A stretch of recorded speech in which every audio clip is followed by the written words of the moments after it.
ఈరోజు అంటే cinema making నాకేంటి, సినిమా చాలా ప్యాషనేట్ నాకు. అలాగే నాకు ఈరోజు నేను ఒక ఒక టెరానికల్ అంటే ఒక నియంత్రణ పోకడలతో ఉన్న ఒక ప్రభుత్వాన్ని ఎదుర్కోగలిగామంటే ఆ శక్తి సంపద మీరు ఇచ్చింది, నాకు సినిమానిచ్చింది. సో ముందుగా మీ అందరికీ నా ధన్యవాదాలు తెలుపుకుంటూ, అలాగే ఎగ్జిక్యూటివ్ ప్రొడ్యూసర్ దయాకర్ రావు గారికి, జ్యోతికృష్ణ గారికి, మన డానిష్ గారికి. Jammu and he hails from Jammu and Kashmir and right you're from Jammu and Kashmir, right from Kashmir, you're from Kashmir. ఆయన అంటే భారతదేశం అంటే నేను చెప్పాను అంటే ఎంత ఇంట్రెస్టింగ్ ఉంటుందంటే ఫిల్మ్ మేకింగ్.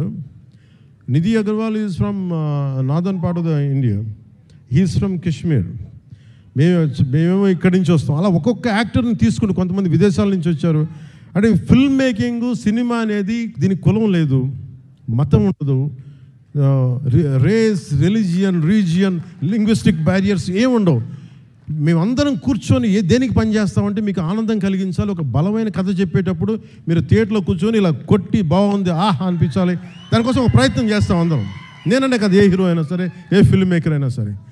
ఇలాంటి మేమందరం కష్టపడుతున్నప్పుడు నాకు చాలాసార్లు అనిపించేది ఈ సినిమా సరిగ్గా రూపుదిద్దుకుంటుందా, ఎట్లా ఉందో ఇప్పుడు ఒక భయం ఉండేది నాకు. కానీ ఎప్పటికప్పుడు ఒక చిన్న ట్రైలర్ రిలీజ్ చేసి కృషి గారు దాని మ్యూజిక్ నాకు ఎప్పుడు ఒక జీవాన్ని పోసేది. ఈ రోజున సినిమాని ఇంత బలంగా మనం ఒక బలమైన పాజిటివ్ నోట్ ఉంది అంటే ఈ సినిమాకి నాలాంటి హీరో కంటే వీళ్ళందరికంటే కూడా దీన్ని నమ్మిన వ్యక్తి academy Oscar winner Shri Keeravani garu, MM Keeravani గారు. అంటే ఆయన కనుక సినిమాకి డైరెక్షన్ లేకపోతే ఈ సినిమా ఇంత అద్భుతంగా వస్తా నాకైతే సందేహం. ఆయన లేకపోతే, కీరవాణి గారు లేకపోతే హరిహర వీరమల్లు అనే సినిమా లేదు. మేము ఎంత గొప్ప కథ చేసినప్పటికీ, మేము ఎంత బాగా నేను యాక్ట్ చేసినప్పటికీ దాన్ని ఆ ఎమోషన్స్ని సరిసమానంగా దాన్ని ముందుకు తీసుకెళ్ళగలిగే నేపథ్య సంగీతం కానీ సాంగ్స్ కానీ లేకపోతే అది దానికి ఆ శక్తి సరిపోదు. అలాంటిది ఆయన ఇలాంటి మన అలాంటి ఒక ఆస్కర్ అవార్డు గ్రహీత మన విశాఖపట్నంకి వచ్చి, లేదంటే మన హైదరాబాద్కి వచ్చి అక్కడ శిల్పకళ వేదిక కావచ్చు, ఇక్కడ మన ఈ వేదిక కావచ్చు, ఇక్కడికి వచ్చి చేస్తున్నారంటే ఒక అకాడమీ అవార్డు విన్నర్ మన దగ్గరికి వచ్చి మన ఆడిటోరియంస్లో కూర్చున్నట్టు అది మనందరం చేసుకున్న అదృష్టం, మన భారతదేశం చేసుకున్న అదృష్టం. అంటే మాకు తెలుగు పాట అది నాటు కదా, నాటు అని చెప్పి ఒక పాట కొడితే దానికి ఆస్కార్ వస్తుందా అని మనం ఎవరైనా సరే జ్యోతిష్యం చెప్తే నమ్ముతాం. బట్ కానీ దాని శక్తి రాజమౌళి గారు లాంటి దర్శకులు కావచ్చు, దాన్ని తీసుకెళ్ళిన రామ్ చరణ్ గారు, జూనియర్ ఎన్టీఆర్ గారు కావచ్చు,